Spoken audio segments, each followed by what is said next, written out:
Welcome back to our special Labor Day edition of World Crisis Radio. Webster Tarpley here in Washington, D.C.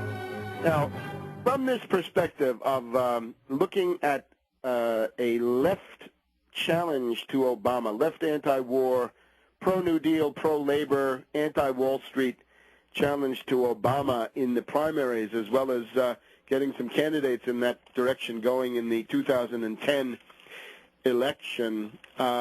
Let's look at some of the components of this. Let's look, first of all, at labor. What's the situation with labor? Well, it's obviously quite bad.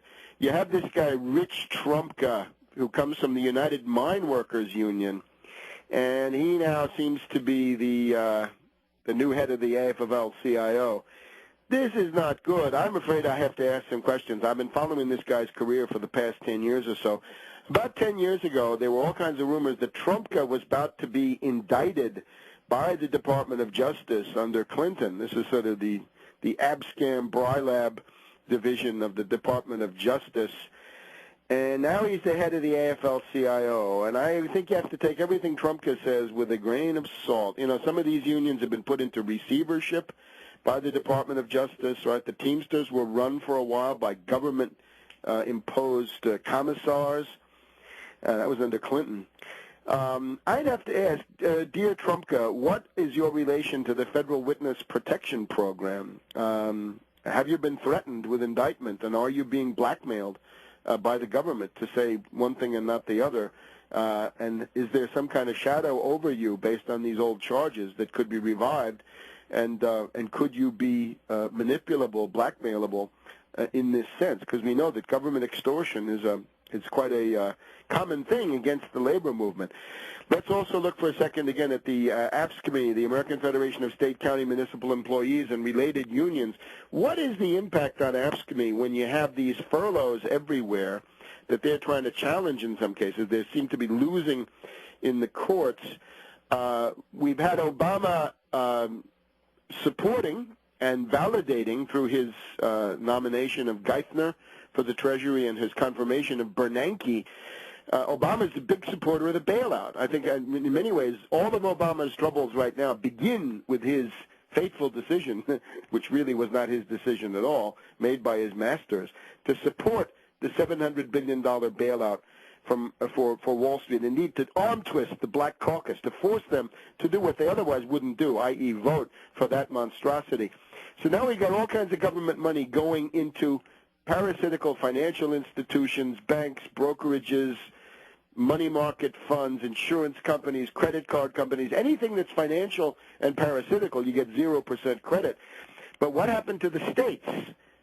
We've got the California budget crisis, $25 to $30 billion needed there. If the bailout money had been transferred to the states, we could be maintaining health, education, police, fire, libraries, and other vital services.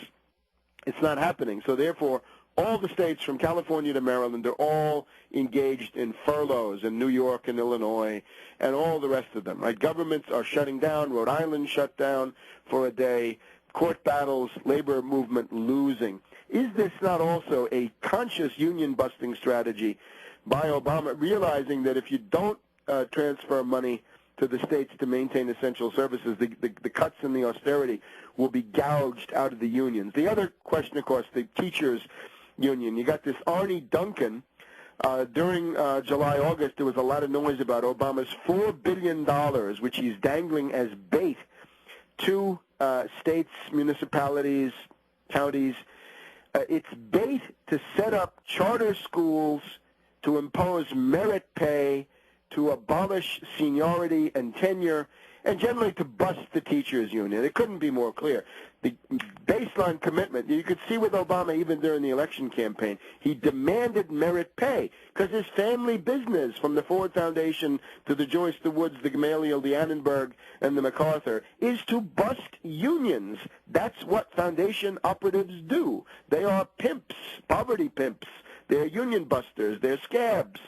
That's Obama. So he's busting the American Federation of Teachers, using this $4 billion chicken feed to get people to go for charter schools where there's no union, merit pay, no tenure, no seniority, and other union busting measures. So unions looking not so good. The other thing you'd look for if you wanted to mobilize an anti-war opposition is the Pacifica radio network. Now, this would be WBII New York, WPFW here in Washington, KPFA Berkeley, San Francisco, KPFK Los Angeles, and the other station in Houston. So this is your basic 5 FM stations. A lot of this stuff syndicated around the world. What's going on at the Pacifica network? Now, the question is germane because back under Clinton in the late 90s, there was a really big attempt to muzzle and essentially neutralize the anti-regime criticism coming from Pacifica stations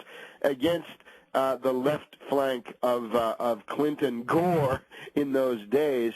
And this seems to be happening again. Back then, it was this awful Mary Frances Berry who joined with Robert Coonrad, some guy who had connections to the intelligence community, who then went on to become the head of Jose Marti Radio, broadcasting U.S. propaganda vis-a-vis Cuba. He went on to become the Corporation for Public Broadcasting.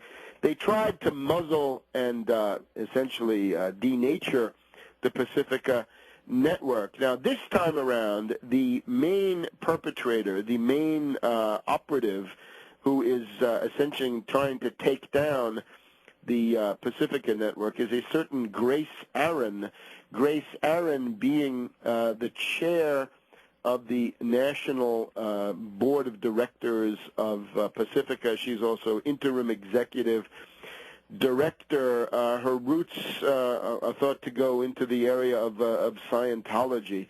And what she's masterminding is a demolition of the news departments of Pacifica Radio. She's attempting to take down the Spanish language programming that's going on. It's amazing. She seems to have something against the black community and the Hispanic community in terms of programming that would be of interest to them. And they're various allies of this Grace Aaron in various stations. Naturally, we can't forget Amy Goodman with her privatized Democracy Now!. Amy Goodman pretending to be neutral, but in reality, I think, being a beneficiary of what Grace Aaron is doing. In any case, Amy Goodman thought to be siphoning significant amounts of resources out of the Pacifica network and into her own privatized Democracy Now. So this is another front. If you're going to have some kind of an anti-war, pro-union, anti-Wall Street opposition, this is one of the places where it would begin. And instead, a lot of the best people in Pacifica are now being muzzled. They're being their wages are being suspended. The websites that cover this: Indie Media of Santa Cruz, California, I believe, has some stuff. Info Media of San Francisco, and Pacifica Resistance. These are places where you can look at what's going on in Pacifica. So between the unions and this area traditionally to the left of the Democratic Party, anti-war opinion above all. And then that leads us back to Cindy Sheehan's yeoman service in Martha's Vineyard, which has unveiled the terrible cynicism of these so-called peace movement groups who are more concerned about their foundation funding, which tells them not, and we're trying to get it back if they've lost it. You can see the idea is that the foundations have withdrawn their support for the peace groups, and this entire area where Pacifica operates has also been drained of cash through various operations, including Ford Foundation-sponsored ones. So we'll be back in a minute on World Crisis Radio.